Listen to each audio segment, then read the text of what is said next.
Hello, Earl Pugh here. Today we will look at rhythm changes in B flat using three-note voicings on strings 6, 4, 3. Rhythm changes are derived from the chords to the song I Got Rhythm by Gershwin. Over the years, people have written many songs on top of this song, and the chords have changed a lot, so there are many variations available. We are looking at just one today. We're going to use two basic chord shapes. The first is an F7. If you play the F7 chord at fret 1, barring with the first finger, third finger on string 5, second finger on string 3, we're going to take 3 notes out of that chord. A note on string 6, 4, and 3. We're going to use the second finger on the F. So the notes that we are now playing are F, E flat, and A. So F is the root, so it's a 6-string root chord. E flat is the flat 7, and the A note is the third. So no matter where we put this chord, we'll have the root on the bottom, the flat 7 on the 4th string, and the third on the 3rd string. So we're going to move it up to fret 6. So we now have a B flat under our second finger on the 6th string. And so that's basic shape number 1. So please take a look at the chord diagrams.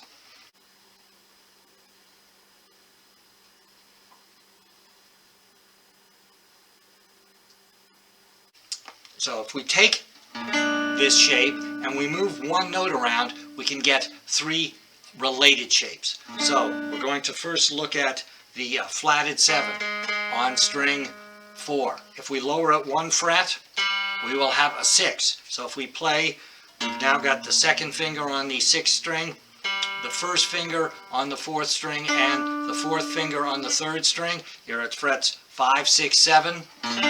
There's your B flat 6. So B flat 7, B flat 6. Change one note and we get a very different sound, but still a B flat chord. Now we're going to look at the third. The third of the chord is the note that determines major or minor. So if we lower that D natural to a D flat, we get a B flat minor 7. So here's a B flat 7, fingers 2, 3, 4. Here's a B flat minor 7, fingers 2, and then the third finger kind of flattens out to grab a few strings. So from one basic chord shape,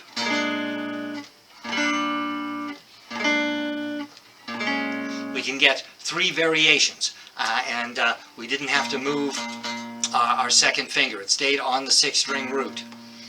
Chord shape number 2 is going to start life as a C7 at fret 1. We're going to move the third finger off of C down to a G. It's still a C7. Now, it's still a C chord. It is still, the root of the chord is still on the 5th string. We're just not going to play it there. But in terms of thinking of what chord am I on, I need to keep that in mind.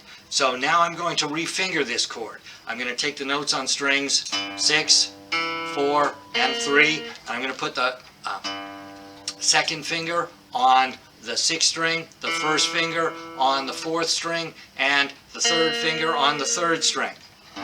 So it's still a C7, but there is no C note. So the imaginary root is on the 5th string. If I move this up 2 frets, 7 and 8, I will have a C note on the bottom, but the imaginary root is still on the 5th string, same fret as the note on the 6th string. So that would be an F7 chord. Now, once again, we want to get those variations. So here's an F7. The notes are C, A, and E flat. So C is the 5, A is the 3, E flat is the flatted 7. So we're going to lower the flat 7 1 fret, to a D note. We now have a C, an A, and a D. So that's an F6. So we got the F7 and the F6. Now, going back to the F7, we're going to move the third. We're going to move the A down to A flat. This means that I have to sort of refinger the chord. So the third finger is still on the same note. It's on the C note on the 6th string, but I've got an A flat there with the first finger, and then the 4th finger's on that E flat. So we now have an F minor 7. So from this one shape, we've got an F7, we've got an F6, F7, F minor 7. So we can play the rhythm changes using only these two basic shapes, B flat 7, F7, but using the 3 variations on each. I got rhythm or rhythm changes is a 32 bar tune. It has an AABA form. That means it has 4 sections. 3 of them are A's, so they're very similar, though they are not exactly the same. And there's a B section, also sometimes known as the bridge, and that will be quite different.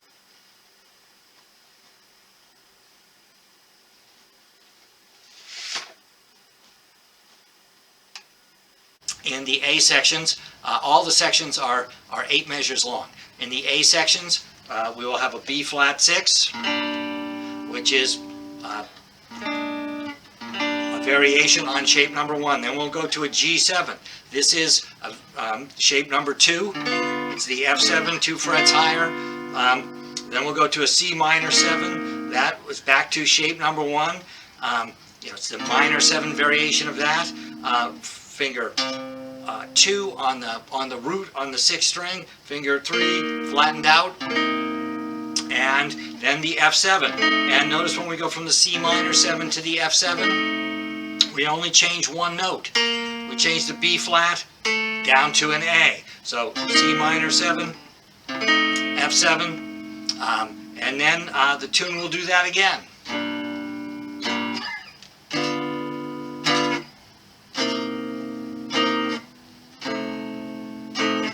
Now we're to the second line of the A section. We're going to start on the B flat 6 once again. So, but now we're going to go to B flat 7. So both were related to shape number 1. Then we're going to the E flat 6. And then it's an E diminished 7. Remember that I said this was an imaginary root chord. So the name of these chords will sometimes depend on what you imagine the other note that's not there to be. So in this case, we're playing what looks like an E flat 7, but I'm going to call it an E diminished, and we'll talk about that in a future episode. So we're going from E flat 6 to E diminished, and then we're back to B flat 6, G7, C minor 7, F7. So the second A, the first 6 measures are the same, but we want to end the second A on the B flat chord. We want to end the first A on the F7, which is sending us back to a B flat chord. But on the second A, we want to end on the B flat because we want to, that statement is over, and then we're going to start the bridge. The bridge is 2 measures. So in the A section, all of the chords lasted 2 beats, except for that last B flat 6, which lasted 4. And told us those sections were over. Now we've got a very different harmonic rhythm. The chords are going to last 2 measures instead of 2 beats. So we've got a D7, we've got a D on string 6, so this would be shape number 1.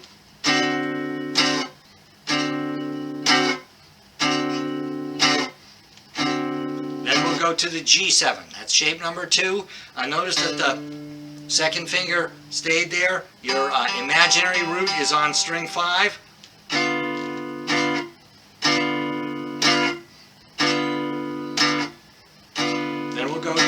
C7. The root is on string 6. There's your C note at fret 8 of string 6.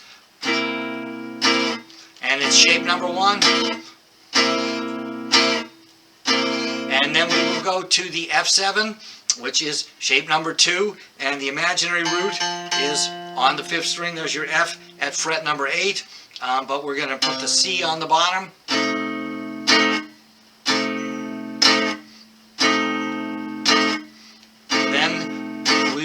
So there's the B section. Now we're back to the last A, and it will be the same as the second A. So I recommend that you take a metronome and set it at 60. This is going to seem, once again, painfully slow, but it's better to learn things slowly and get comfortable with them, and then speed them up later. So we're going to play this with a straight 4. 1, 2, 3, 4. So all downstrokes. I recommend that you get your foot 3, 4. Get your foot tapping so that your foot and the metronome and the pick all agree. 1, 2, 3, 4. B flat, G7, C minor 7, F7, and again.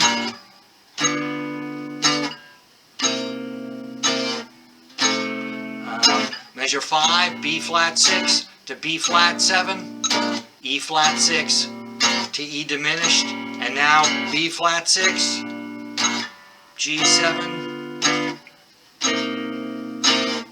F7, and we're to the second A. B flat, G, C, F7, and again.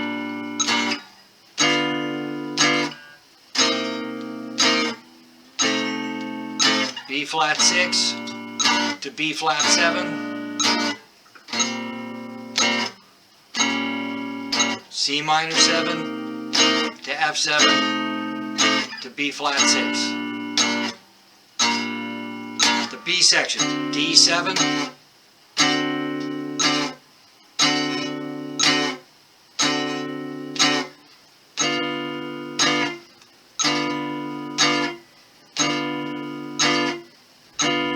C7,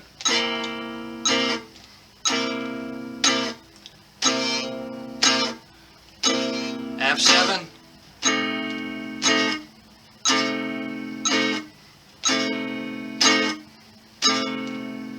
B flat 6, and we're on the last A.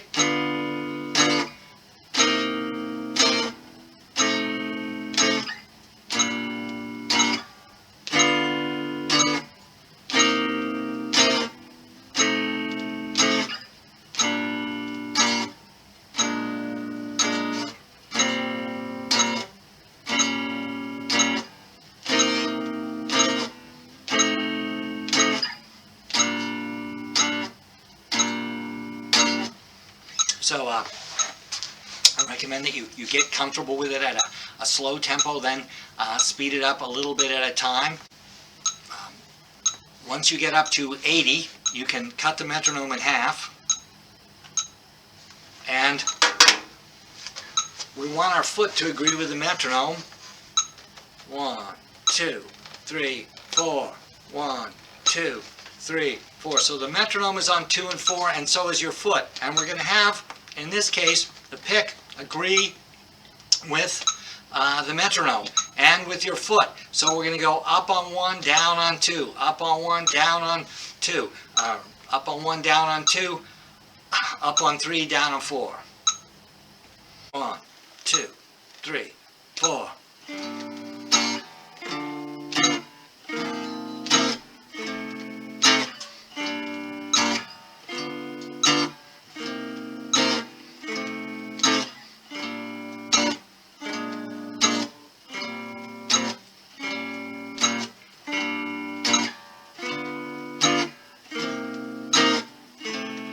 The second A.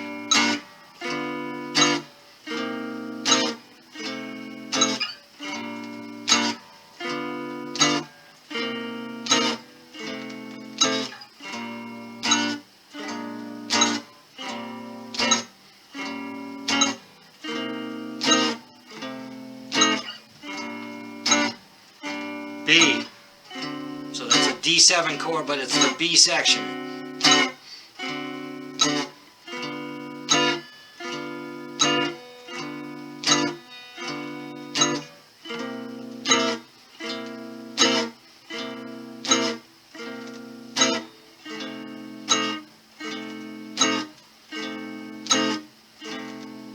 Last A.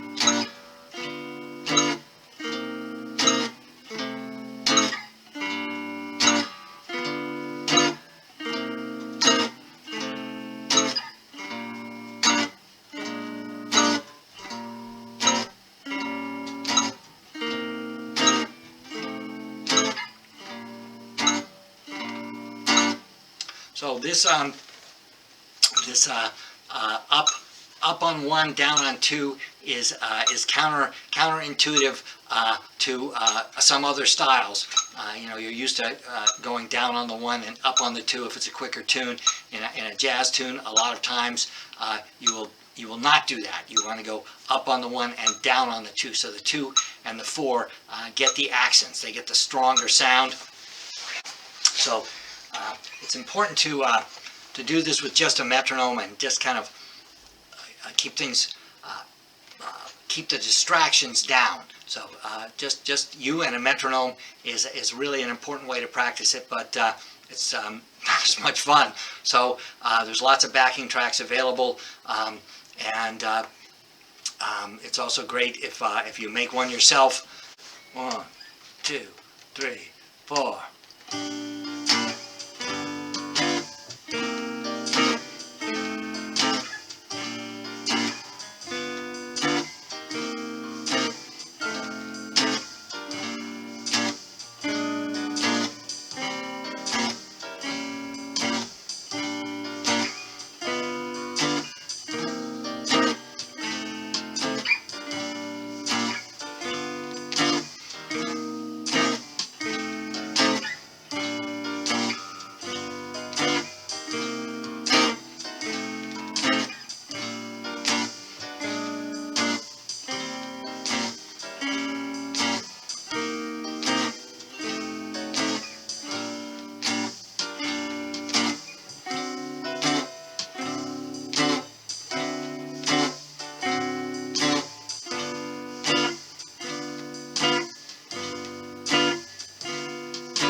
So this tune tends to get, or this song's based on these chords tend to get played very fast, and so that being able to go up on 1 and then down on 2, up on 3, down on 4, you know, your pick motion is extremely efficient, so you can keep a really bright tempo.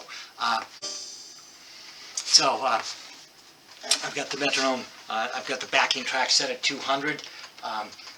Which is reasonably quick, and so here we go at 200, and you can see the importance of being able to, you know, the straight 4 at 200, you're just going to be working too hard. So you want to get that up down, which is, you know, normally I say everything is down up, but for rhythm guitar playing in this style, it's up down. 2, 1, 2, 3, 4.